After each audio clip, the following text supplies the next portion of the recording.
Or record. You know. Whatever. Push the red button. Okay. This is an essay by Jingle Bells. Sweet. Preface. If you're like most of my friends who haven't fully learned to read, even though they've had 40 to 50 years to practice the craft, I should point out to you here that an Electra is a brand of bicycle.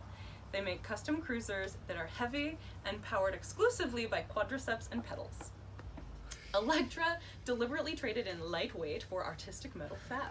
Confusing a 50-pound chromally steel-framed cruiser for an e-bike would be like confusing beer for Zima or White Claw.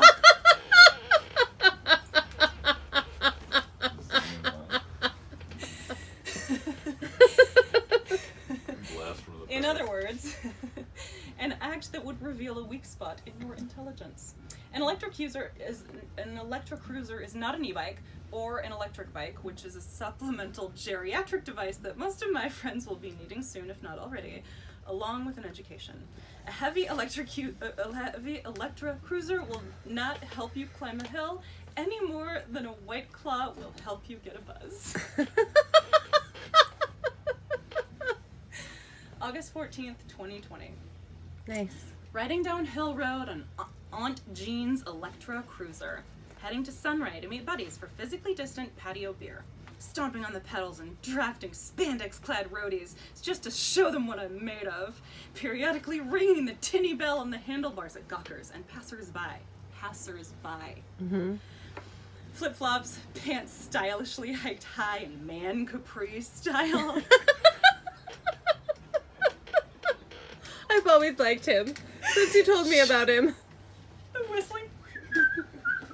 Fully naked. He just sent me an 8-second clip, and the whole thing is in one shot, unmoving, and he moves into the frame whistling. And he just walks by butt naked with his dick hanging out. It's hysterical.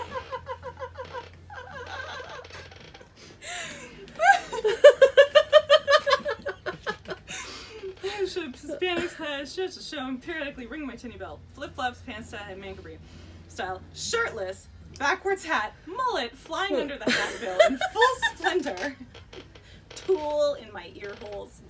Standing up on the pedals, cranking hard, driving the pedals down, seeing what this 50-pound machine can do. Accelerating, now doing about 25 miles an hour. But just then in mid-stroke, the chain comes off the sprocket. The pedals and cranks now have zero resistance. My right foot punches into the asphalt about as hard as I can possibly kick. Now all of my force is channeled into the left pedal, which briefly passes through the top of its own arc, propelled downward, and an instant later the right pedal slams into back of right calf, followed immediately by landing full force on my nuts on the frame. Oh no. Which is curved low to the ground. Designed such that that appropriately dressed women from the pre-suffrage era can properly saddle up or disembark without displaying their hoo-ha. So now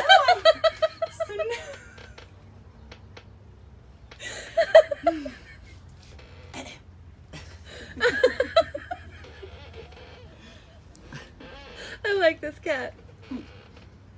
So now I'm riding with my crotch on the frame, hands reaching high now gorilla-style handlebars, feet lifted up to avoid the rapidly passing ground, swerving to avoid curb or crashing while I adapt to this new center of gravity.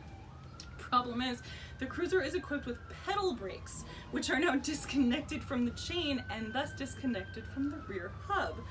Besides, the pedals are also inaccessible and located approximately behind my ribcage. As I careen down the road lowrider style, knees bent and feet held up and out like a kid out of control big wheel trike. Reflecting on it now, it was pure athleticism that kept me from tipping that runaway beast over and road rashing my entire upper body. What a thrill. He should take that part out because this one gives it away. At this point, I've at least wrangled a temporary equilibrium, albeit a painful one. I quickly glance down at my right toes and observe that they are now misshapen and bent at unnatural angles.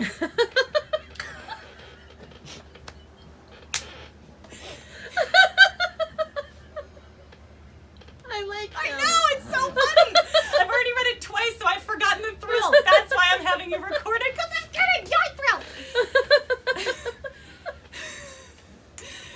Okay, they now bend at unnatural angles. Heel bruised and bleeding. Feels like the bottom of my foot is wet. Blood? Back of calf screaming, hoping the fibula isn't broken. Currently, I can't tell if the pain is worse in my foot, leg, nuts, or the base of my neck where the point of the seat is now digging in as I bounce and my crotch slides further back down the curved frame. My rate of speed is somewhat terrifying, perhaps accentuated from being so much closer to the ground. The momentum of this heavy cruiser propels itself astoundingly well. There is no perceptible hint of slowing down anytime soon.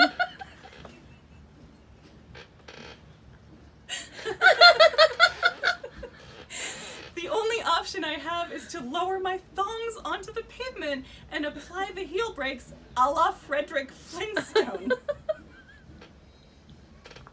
It takes me nearly 50 yards to stop. Ugh. Now, stop center of road, back atop seat, breathing hard, Tool song Invincible cranks.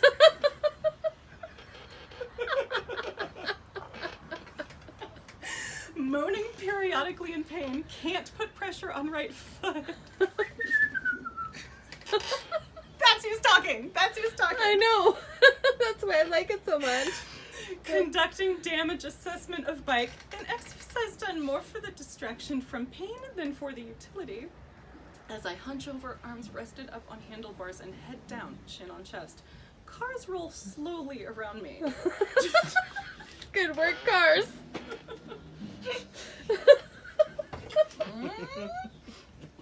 Cars roll slowly around me. Drivers stare and shake their heads since my shirtless posture and moans are the same as your average afternoon drunk.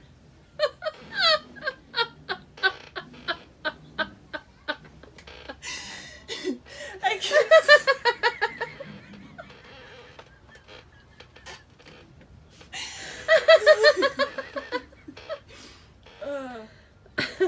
I can sense their uncertainty because this deadbeat is astride a beautiful blue woman's cruiser with orange rims and Hawaiian floral pattern. Sounds like a bike Corey loves. It reminded me totally of my old bike. I ring the bell at them, never lifting my head. Chest rises and falls. Ding, ding. Was it like his SOS?